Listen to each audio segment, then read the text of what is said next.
In this review of the week's news, Prince Harry comes to town. Do we need more city councillors? And the earthquake memorial design is unveiled. This is CTV News Week in Review. I'm Gordon Findlater. This week, Prince Harry visited Christchurch for the first time, and thousands of Cantabrians turned out to greet him. It's Christchurch's turn to meet the Prince of Wales, and thousands have turned out to greet him in the heart of the city.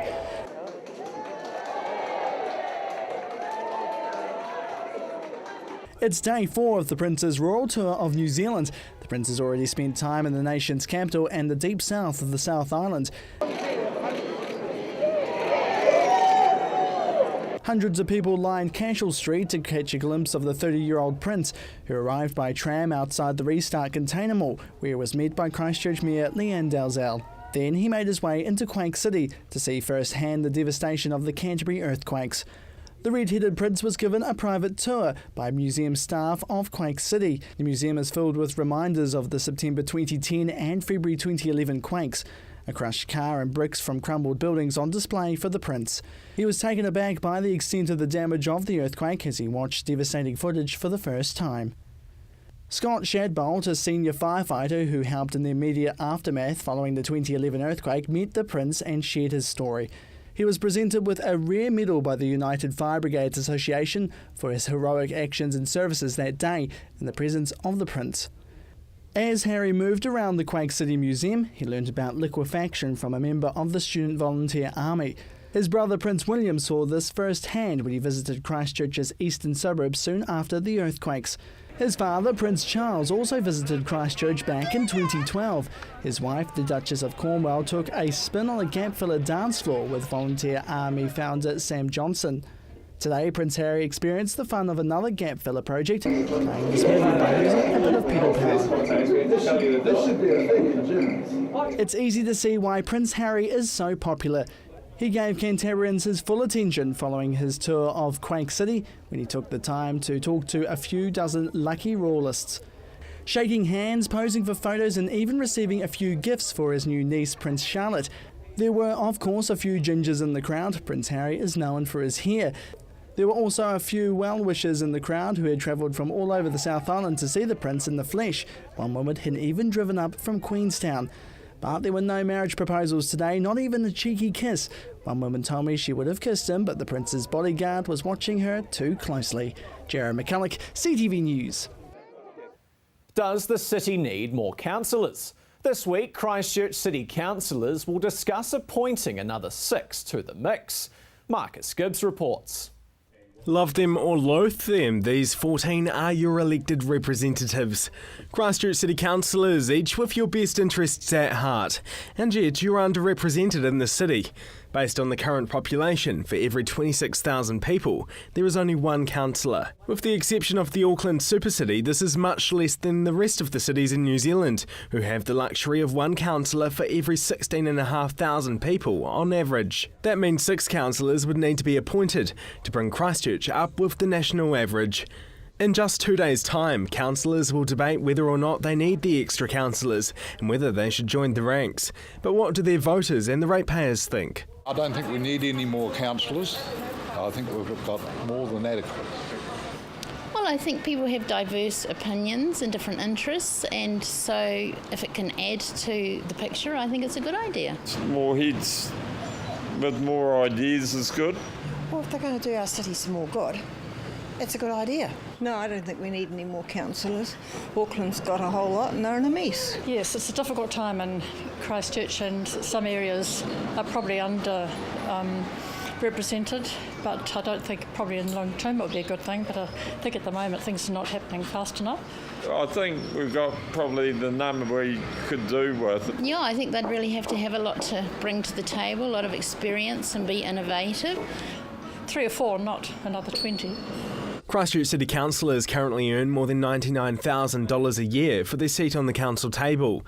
This means that if 6 new councillors are appointed, it will cost ratepayers nearly $1.8 million more for each 3-year term, and that's excluding any future pay rises. Gosh, that is a difference, isn't it? There's quite a lot of money that could be used for other things. Far too high an income for what work they do. Yeah, I don't think the cost is the major thing. You don't need a whole lot of people that are going to put a whole lot of different voices up.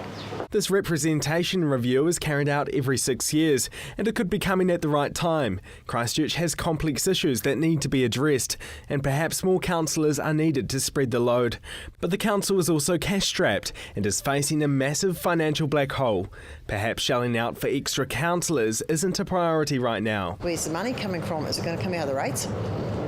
So they've really got some considerations to make and make some wise decisions on that one. Christchurch City councillors will make their decision Thursday. Marcus Gibbs, CTV News.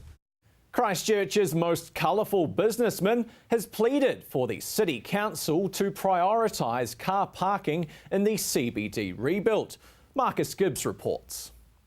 Car parking. Nobody likes paying for it, but it's crucial for the survival of Christchurch's central city businesses. Parking is critical for Central City's economic viability, not just in the future, but right now. Speaking at the first of the Christchurch City Council's draft long-term plan hearings, flamboyant businessman Anthony Goff spoke passionately about his city. This is an exciting time for the Central City. Despite the gloom that can often be reported by the media, commercial momentum is returning. Our members are essentially the pioneers. They have the faith in the city and are excited by its future. But Goff says car parking is needed, and the council needs to take lessons from his experimentation with property development. We think there is an opportunity there for you to have outside providers. You're short of capital, whether you like it or not. Just like I personally am short of capital in the terrace project, and I've had to sell some of that off in order to be able to finish it. Council needs to be doing the same thing. The sites of many earthquake-damaged buildings have been cleared and replaced with car parks recently, but these are temporary, and the Central City Business Association is desperate for more car parks to satisfy shoppers. It is a major concern for us moving forward, not just our hotel, but all of the hospitality in this long-term parking. Since the Ibis Hotel reopened 2.5 years ago, more than 170,000 people have stayed in the hotel. However, with only 22 car parks in the hotel's basement, the Ibis's customers are struggling to find parks. It's in our top 3 of comments from all guests about the lack of parking in the city. And that's now, that's not in the future when we've got the Justice Precinct with, I understand, no car parking available, with the building across the road from us opening later this year, with again no parking for any visitors. Goff says it's been too long and the council needs to act now. But we've been 5 years and there's not one public car park building being started in the central city. We can't wait any longer. He wants to encourage more people into the central city to help the businesses thrive, and says car parks are the answer. All the council has to do is provide an incentive. A period where the first hour of council off-street parking is free would, in our view, be a great start. The shortage has already reached a critical level, and as key developments are built and open for business, it's only going to get worse. So we strongly recommend that the council urgently progresses the process underway with the private sector to explore permanent parking. Within the next few years, thousands of office workers are expected to be in the central city, but the question is, where will they park? Goff's solution is for the Canterbury Earthquake Recovery Authority to use some of the east or south frame for parking until the land is needed for commercial and residential development. I don't think it matters a hoot whether they're owned by the council or private sector. The important thing is to provide car parking. I think there's an opportunity for both public and private ownership of car parking. This isn't the first time the contentious issue of car parking has come up for discussion. The council needs to replace 2 of its parking buildings, and within the cost-sharing agreement has already agreed to pay $70 million to fund new off-street parking facilities. The council has already made a deal with the Carter Group to replace a 534-space parking building on the site of the Crossing car park, and in March, the City Council started seeking expressions of interests for firms interested in being involved in funding, building, owning and operating parking buildings in the central city. Marcus Gibbs, CTV News. Coming up, the Christchurch Earthquake Memorial is chosen.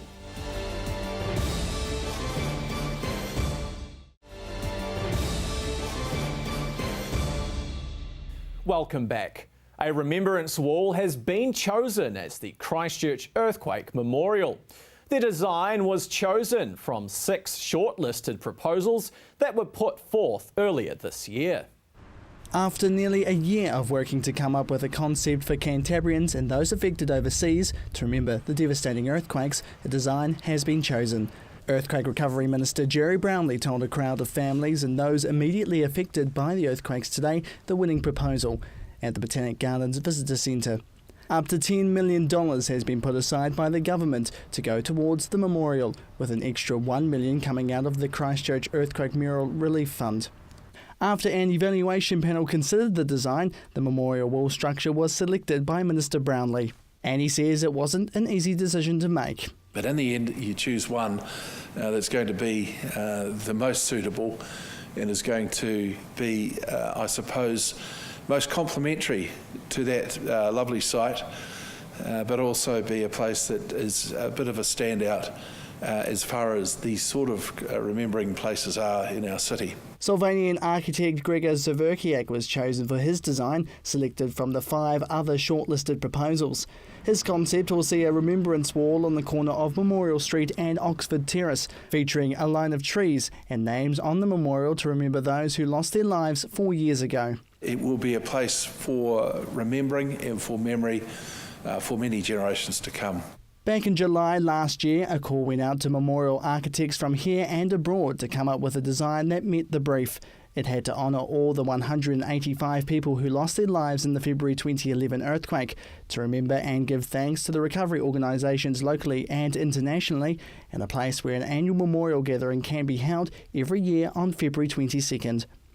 A month later, 331 entries were sent in from 37 countries, with the designs shortlisted to 6. Now the winning proposal will go through a few design tweaks and changes before the construction starts, with the memorial expected to be officially opened next year.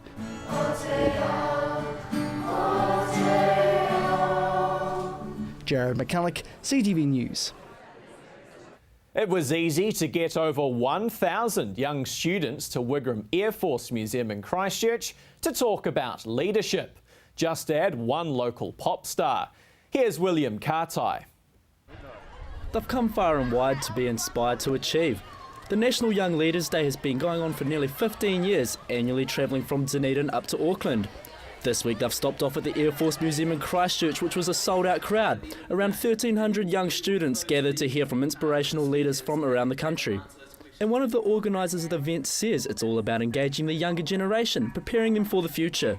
The reason for starting these primary and intermediate events is because we believe that if we inspire them at this age, that they can go on to secondary school, they can go on to intermediate and university, taking the skills and values that they've learned today to help them become better leaders. It's all about developing leadership skills for those who are top of their fields at school or anyone who wants to grow as a leader. Both primary and intermediate schools from around Canterbury and as far away as Blenheim to hear from a number of talented Kiwis.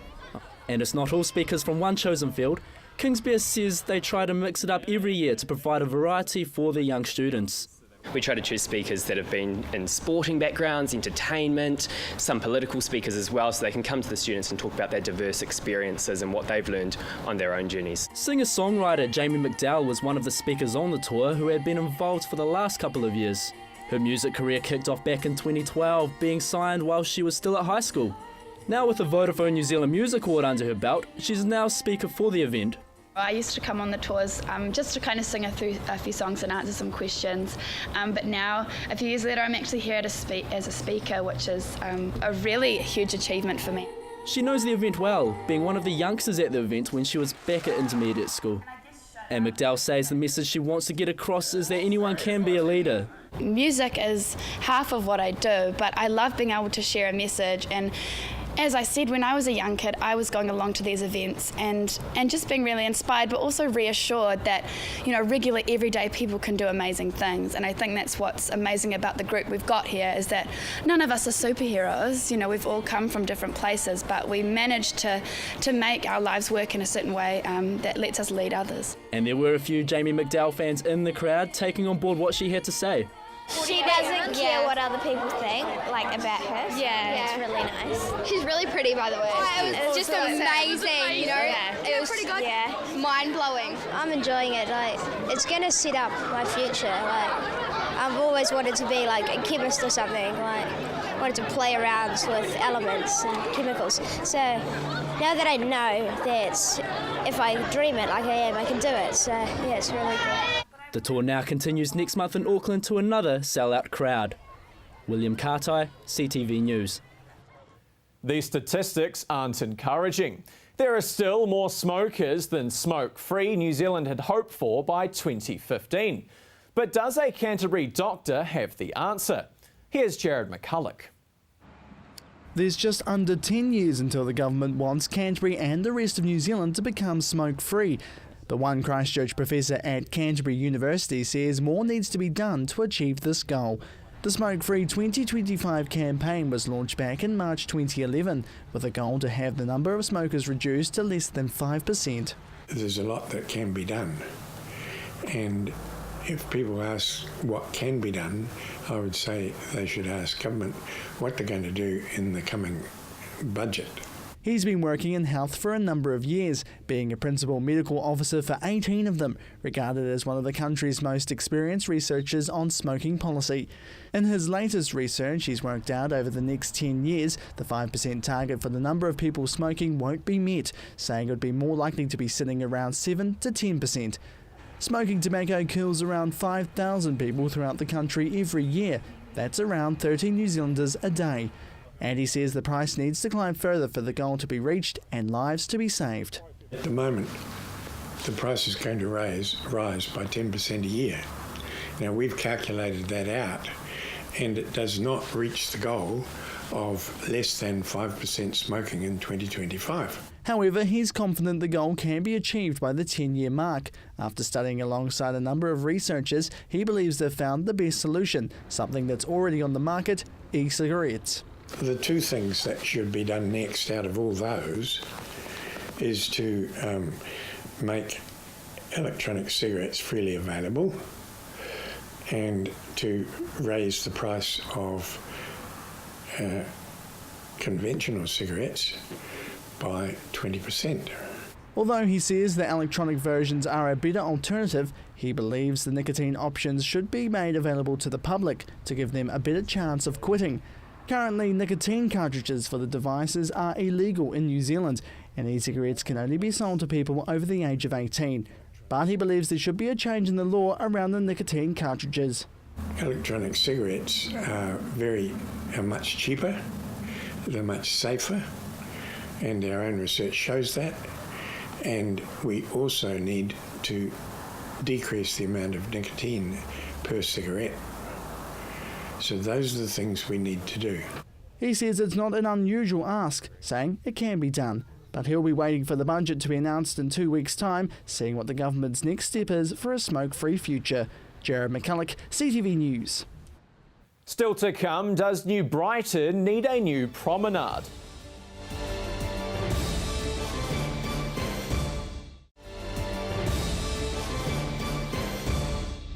Welcome back. A local community group wants to build a 16-kilometre promenade connecting Spencer Park with South Shore. But is it likely to happen? Here's Marcus Gibbs. Imagine a 9-metre wide track running along these dunes. In fact, imagine the dunes flattened with dozens of families filling the track. That's the vision of a local community group who want to see the idea turned into a reality, starting with a $2.4 million trial. Big picture projects usually have to start small. Therefore, we are proposing a pilot project. This map shows the area we are proposing, 900 metres between Waimari and North Beach Surf Clubs. The group presented their deputation to the council as part of the draft long-term plan hearings and received a positive reaction from councillors and the mayor. Firstly, I just want to congratulate the team for a great presentation. Inspiring stuff, and you've got a good track record there, partnership with council and actual delivery of a project too. It's not the first time the Trust has worked with the council. They've already managed the $1.2 million refurbishment of the North New Brighton War Memorial Hall and Community Centre.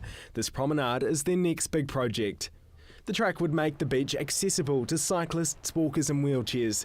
And two young mothers who live opposite North Beach are keen to see it built within the next year.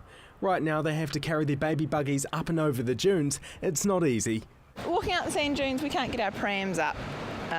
The steps aren't easy to get up. A promenade would make life a lot easier and give their babies a fantastic seaside experience. It'd be so much easier just to get up onto the top, have a real nice surface to walk on. Just wouldn't have any problems with the soft sand or narrow tracks. The women already have a walking group, and right now it's too hard for them to all get over the dunes. Last week we had 8 of us friends wandering the paths because we couldn't come up here, but there's a lot of us that use the track, use the beach. If the trial is successful, the promenade could be extended the entire 19-kilometre length of sand dunes to Spencer Park. Yes, New Brighton, that includes your pier as well. Distance between the pier and North Beach would be absolutely fantastic with regards to, we've got the pier, we've got visitors going there, and to spread that along would be absolutely wonderful. Local New Brighton residents support the idea of the promenade. They think it sounds and looks amazing. Oh, no, that's fantastic, isn't it?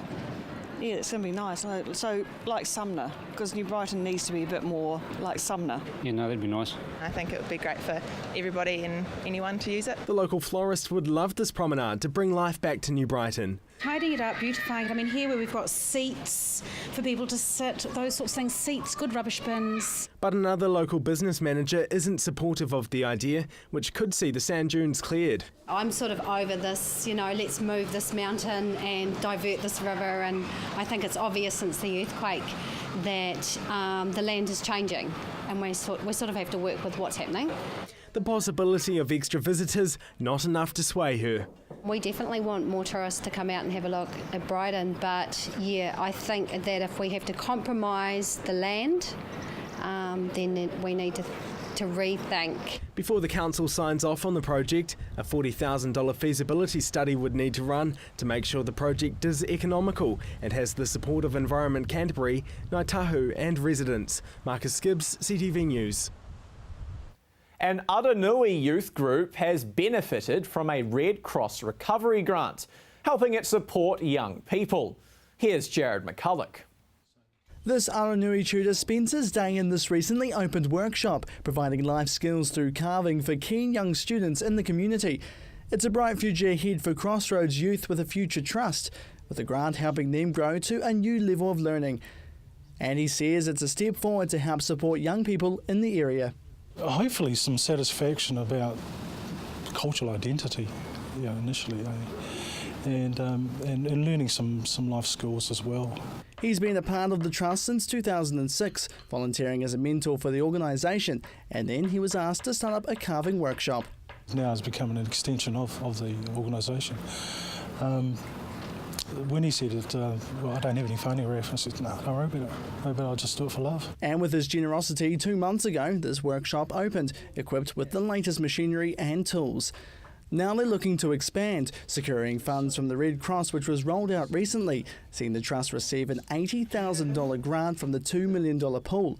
And he says he's blown away by the support from funders to provide a safe and fun learning environment leading into the future. It opens up new doors for me to start thinking about these ideas that I want to put in play and just go for it. One of his students has only joined a few months ago, taking up the opportunity to learn life skills. It gives us time to show people what we really like, instead of knowing us as people that hang out on the streets. His goal is to turn this room into an art heaven, displaying a number of carving works on every wall. This work was created by a team of girls, made over a 1.5-year period. We're going to create some new initiatives because this funding's here for 2 years, so we want to be sustainable and self-sufficient within that time. And he says without the funding, it would have been a different story. I would still be doing it, mate. regardless. There are plans in place for the Trust to sustain itself financially into the future, with consent already with Council to reopen this cafe, a building down from the organisation's headquarters. But until they get the tick of approval, he wants to spend the time introducing art to the students. Reconnecting the old lines that are just left behind, and it's going to be great fun because the students are going to be part of that. It's all inclusive. Everything that I do, they're going to see and experience. Meeting new artists, going out to the galleries, and just working on work. In the meantime, they'll be working out of this garage, and there could be another one right next door. Jared McCulloch, CTV News. That's CTV News Week in Review. I'm Gordon Findlater. Have a great weekend.